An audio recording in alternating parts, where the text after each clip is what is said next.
नमस्कार मित्रों, पिछले कुछ दिनों में मिडल ईस्ट से एक ऐसी खबर सामने आ रही है जिसने पूरी दुनिया में हलचल मचा दी है।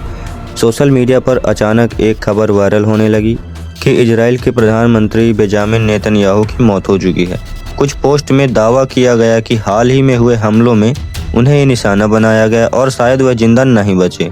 लेकिन क्या सच में ऐसा हुआ था, या फिर यह भी उन्हीं खबरों में से एक थी जो सोशल मीडिया की रफ्तार में सच्चाई से बहुत आगे निकल जाती हैं। दरअसल इस पूरे मामले को समझने से पहले आपको एक बहुत ज़रूरी बात समझनी होगी। आज की दुनिया में युद्ध सिर्फ मैदान में नहीं लड़ा जाता है।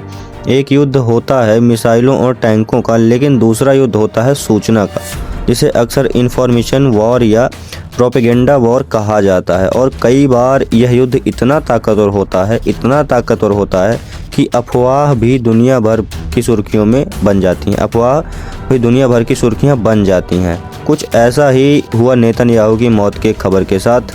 जब यह खबर फैलनी शुरू हुई तो कुछ ही घंटों में लाखों लोग इसे सच मानने लगे, लेकिन जल्द ही इजराइल के प्रधानमंत्री कार्यालय से इन सभी खबरों को साफ तौर पर खारिज कर दिया।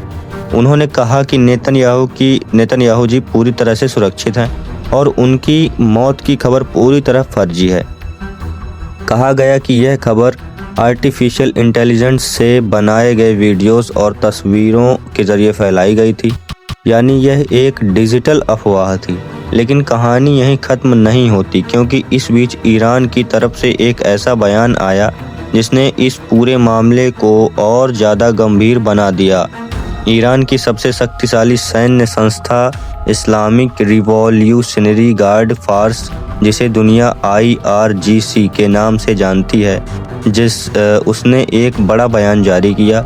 IRGC ने कहा, अगर नेतन्याहू अभी जिंदा है तो उन्हें हम ढूंढते रहेंगे और उनका पीछा करते रहेंगे। उनके बयान ने नेतन्याहू को अपराधी और बच्चों का हत्यारा तक कहा गया। यह बयान अचानक नहीं आया था। इसके पीछे मिडल ईस्ट की वो जटिल राजनीति है जो पिछले कई महीनों से दुनिया को चिंतित कर रही है। दरअसल इस समय ईरान और इजराइल के बीच तनाव अपने चरम पर है। दोनों देशों के सीधे हमले और जवाबी हमले में खबरें लगातार सामने आ रही हैं। ईरान का कहना है कि वह ऑपरेशन ट्रू प्रॉमिस नाम के अभियान के तहत इजराइल के ठिकानों पर मिसाइल और ड्रोन से हमले कर रहा है। तेहरान का दावा है कि यह हमले उन हमलों का जवाब हैं जो इजराइल और अमेरिका की तरफ से किए गए। ईरान ने यह भी कहा कि उसने इजराइल के कई औद्योगिक इलाकों का निशाना बनाया है। हालांकि इन दावों की स्वतंत्र पुष्टि करना अक्सर मुश्किल होता है, क्योंकि युद्ध के समय हर देश अपनी कहानी दुनिया के सामने रखना चाहता है। लेकिन इसी बीच एक बड़ा और दावा सामने आया। IRGC ने कहा कि उसने अमेरिका से जुड़े 3 सैन्य ठिकानों पर भी हमला किया है। इनमें शामिल बताए गए इलाके के इरबिल में स्थित अल अरीब एयरबेस, कुवैत में मौजूद अली अल समेल एयरबेस और कुवैत का ही एक कैंप आरिफजान। ईरान के मुताबिक इन हमलों का मकसद था अमेरिका को यह संदेश देना कि अगर वह संघर्ष में हस्तक्षेप करेगा तो उसे भी जवाब दिया जाएगा। लेकिन अमेरिका ने इन सभी दावों को खारिज कर दिया। अमेरिकी सेना के सेंट्रल कमांड यानी सेंटकॉम ने कहा कि उनकी सभी सैन्य क्षमताएं पूरी तरह सुरक्षित हैं और क्षेत्र में उनके ऑपरेशन जारी हैं। यही नहीं, ईरान ने एक और बड़ा दावा किया कि उसने कहा कि अमेरिका का विशाल युद्धपोत USA अब्राहम लिंकन उसके हमलों के बाद क्षेत्र छोड़कर चला गया। ईरान के सैन्य अधिकारियों ने इसे ऐतिहासिक जीत बताया, लेकिन अमेरिका ने इसे भी पूरी तरह झूठा बताया। अमेरिका का कहना है कि Abraham Lincoln carrier strike group अभी भी उसी क्षेत्र में मौजूद है और अपने मिशन पर काम कर रहा है। यानी एक तरफ ईरान के दावे हैं और दूसरी तरफ अमेरिका का इनकार।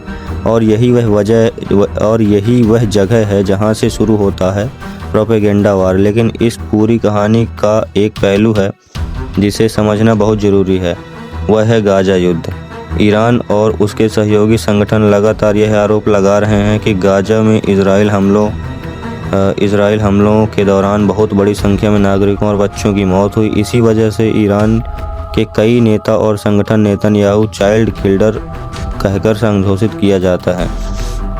हालांकि इजराइल ने इन आरोपों को काफ़ी हद तक खारिज करता है और कहता है कि उसकी कार्रवाई आतंकवादी संगठनों के खिलाफ है। लेकिन सच यही है कि मिडिल ईस्ट की इस जंग में सिर्फ मिसाइलें ही नहीं चल रहीं, यहाँ कहानियाँ भी चल रही हैं, क्योंकि हर देश चाहता है कि दुनिया उसकी बात पर विश्वास करे और इसी कारण सूचनाओं पर नियंत्रण भी बहुत अहम हो जाता है। कई रिपोर्ट्स में यह भी कहा गया है कि इजराइल के अंदर से हमलों के बाद की असली तस्वीरें आसानी से बाहर नहीं आ पा रही हैं, क्योंकि युद्ध के समय कई बार सरकारें जानकारी को सीमित कर देती हैं। दूसरी तरफ ईरान और उससे जुड़े समूह कई वीडियो और तस्वीरों को जारी कर रहे हैं जिसमें वह अपने हमलों का दावा करते हैं।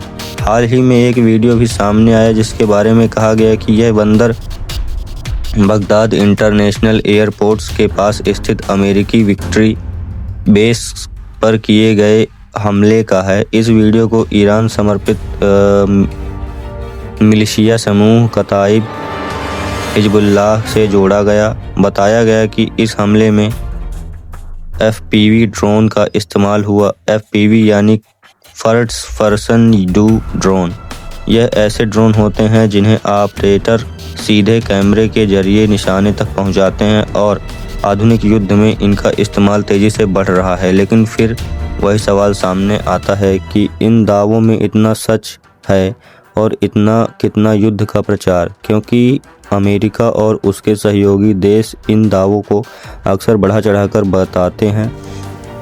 और यही वजह है कि मिडिल ईस्ट की हर खबर को थोड़ी सावधानी से समझना ज़रूरी होता है, क्योंकि यहाँ हर बयान सिर्फ बयान नहीं होता, उसके पीछे राजनीति, रणनीति और कूटनीति तीनों छिपी होती हैं। अब सवाल यह है कि क्या आने वाले दिनों में यह तनाव और बढ़ेगा? क्या ईरान और इजराइल के बीच यह टकराव और बड़ा रूप ले सकता है, या फिर कूटनीति के रास्ते स्थिति को संभाल लिया जाएगा? इसका जवाब अभी किसी के पास नहीं है, लेकिन इतना ज़रूर कहा जा सकता है कि मिडिल ईस्ट की यह कहानी अभी खत्म नहीं हुई है और आने वाले दिनों में इस क्षेत्र से और भी बड़ी खबरें सामने आ सकती हैं। लेकिन इस पूरी कहानी से एक बात ज़रूर सीखने को मिलती है, आज के समय में हर वायरल खबर सच नहीं होती। कभी कभी एक अफवाह दुनिया भर की सुर्खियों में आ जाती है। इसलिए ज़रूरी है कि हम हर खबर को समझें, जांचें और फिर उस पर भरोसा करें। और अगर आपको लगता है कि ऐसी खबरों की सच्चाई लोगों तक पहुंचनी चाहिए तो इस वीडियो को अपने दोस्तों और परिवार के साथ ज़रूर शेयर कीजिए, क्योंकि कई बार एक सही जानकारी हज़ारों अफवाहों को ख़त्म कर सकती है। और अगर आप चाहते हैं कि दुनिया की बड़ी खबरों के पीछे की सच्चाई हम इसी तरह आपके सामने लाते रहें तो चैनल को सब्सक्राइब कीजिए और कमेंट में ज़रूर बताइए क्या आपको लगता है कि आज की दुनिया में सूचना का युद्ध असल युद्ध जितना खतरनाक हो सकता है।